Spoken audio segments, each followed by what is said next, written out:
জি, সালামু আলাইকুম। আজ বিশেষ একটা কথা নিয়ে আপনাদের সামনে এসেছি।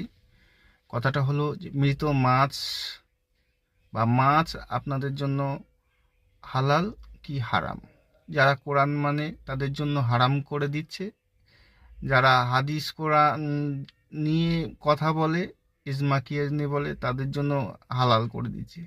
আসলে আপনার জন্য কোনটা হালাল কোনটা হারাম, চলুন সেটা আমরা কোরআন থেকে দেখে নিই। সূরা মাইদা আয়াত নম্বর ৯৬।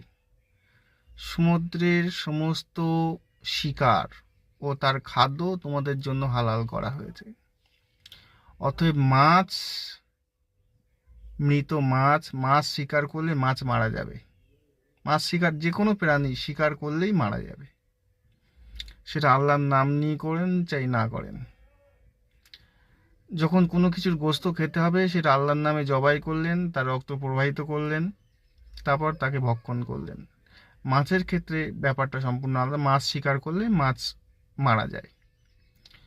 অতএব মাছ আপনার জন্য আল্লাহ হালাল করেছেন। সমুদ্র বা তার পানি বা পানির যে কোনো খাদ্য, পুকুর হোক চাই সমুদ্র হোক, সেই খাদ্য আপনি এটা তাহকিক করলে বুঝবেন ওই খাদ্য আল্লাহ আমাদের জন্য হালাল করেছেন।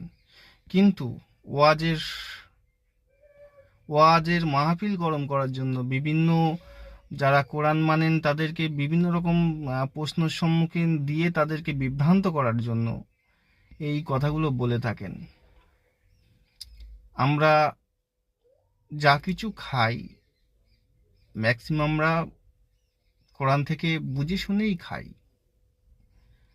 আপনি কোরআনে আগে থাকবে, তারপর তো আপনি তফসির করবেন। কোরআনে যে জিনিস নেই আপনি তার তো তফসির কোথা থেকে করবেন?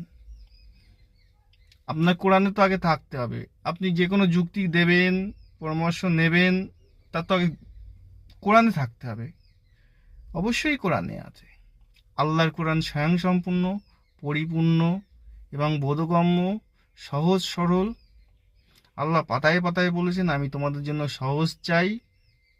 কিন্তু আমাদের সমাজের বিভিন্ন শ্রেণীর মহাপিল গরম করার জন্য, ওয়াজ জলসা গরম করার জন্য তারা বিভিন্ন রকমকে হালাল জিনিস হারাম করে দিতে চায়, হারাম জিনিসকে হালাল বানাতে চায়।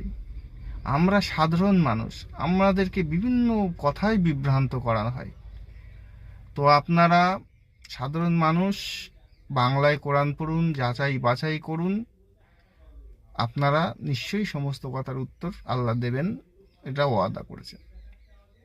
জি, সাবস্ক্রাইব করুন।